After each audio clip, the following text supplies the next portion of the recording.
In today's video, I'll be talking about dental anomalies. An anomaly is basically an abnormality. When talking about teeth, we divide anomalies on the basis of variations in number, size, and shape. First, let's talk about the presence of abnormal number of teeth, which are either more or less than normal. If the teeth are more than normal, then those extra or accessory teeth are called supernumerary teeth. This occurs when extra tooth buds differentiate from the dental lamina. In the majority of the cases in the permanent dentition, the accessory tooth is found between the maxillary central incisors, in which case it is known as the mesiodens, in the third molar region, in which case it is called the distodens, and in the mandibular second premolar area. When talking about their morphology, they all resemble premolars. Anodontia or hypodontia is basically the agenesis of one or more teeth, that is, missing teeth. It is of two types, total anodontia and partial anodontia. Total anodontia is the complete absence of teeth. This is rare, so it can also be defined as a large number of missing teeth. Partial anodontia involves one or a few missing teeth. The most commonly missing teeth are the maxillary and mandibular third molars, after which come the maxillary lateral incisors, then the mandibular second premolars. Now let's talk about the abnormal size of teeth. In this we have macrodontia and microdontia.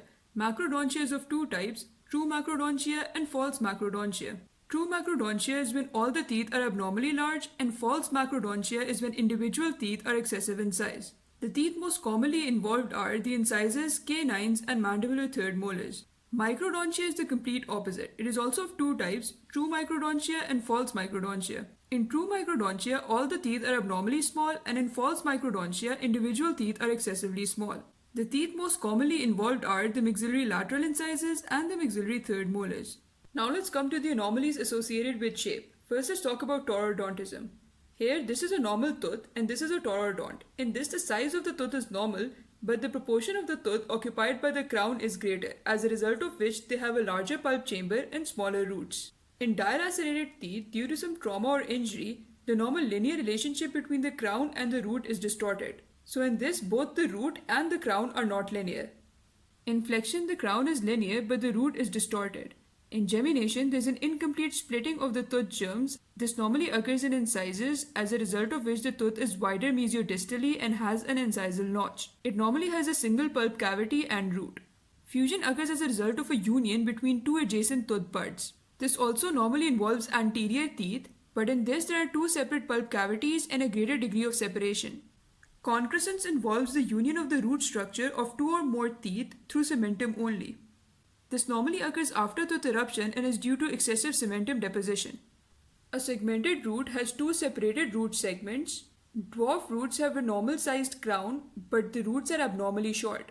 In hypercementosis, there is an excessive formation of cementum around the root. Accessory cusps and roots are basically extra cusps and roots. So here you can see the accessory roots.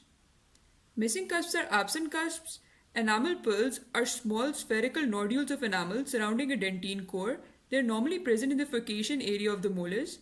Hutchinson's teeth is an anomaly due to prenatal syphilis. The teeth normally affected by this are the central incisors and the first molars. When the central incisors are affected, they have a screwdriver shape, and when the third molars are affected, they have a mulberry appearance with gnarled enamel.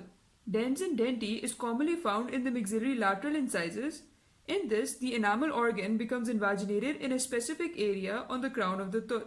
This creates an X-ray appearance of a small tooth within a tooth, hence the name dens and denti. As a result of this, there is a defect on the surface of the tooth, which can easily become carious and eventually may cause pain. An orontoma is a benign tumor. It is of two types, complex orontoma and compound orontoma. Complex orontoma is a mass of calcified dental tissues which does not exhibit any definite dental form. While in compound orontoma, these tissues are arranged in the shape of a recognizable tooth form. Now let's come to the abnormal calcification and apposition. In this we're going to talk about enamel dysplasia and dentinal dysplasia. Enamel dysplasia includes all enamel developmental abnormalities. It is generally of two types, enamel hypoplasia and enamel hypocalcification. Enamel hypoplasia occurs when the disturbance in development is during the enamel matrix formation, and enamel hypocalcification occurs when the disturbance in development is during the enamel matrix maturation. Amelogenesis imperfecta is a type of enamel dysplasia in which there is an almost complete absence of enamel, and the enamel which does deposit fails to mature. Dental fluorosis occurs when there is an excessively high intake of fluoride ion during the enamel calcification period. As a result, the clinical appearance of the tooth reveals chalky white bands or areas which usually become pigmented in a brown or yellow fashion. Focal hypomaturation is also a type of enamel dysplasia. In this, on the facial surface of the tooth, there are chalky white and opaque areas which are usually circular in shape. Turner's teeth is a condition found in individual teeth which is as a result of local disturbances. An example of this disturbance is from periapical infection of a diseased deciduous tooth pulp. Dentinal dysplasias disturb dentine matrix formation and calcification. In tetracycline staining, the antibiotic tetracycline is either administered to the mother during certain prenatal periods or to the infant.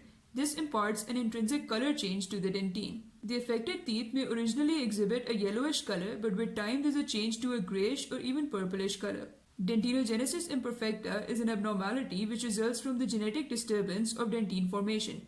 In this, the crown of the affected tooth appears bluish brown in color.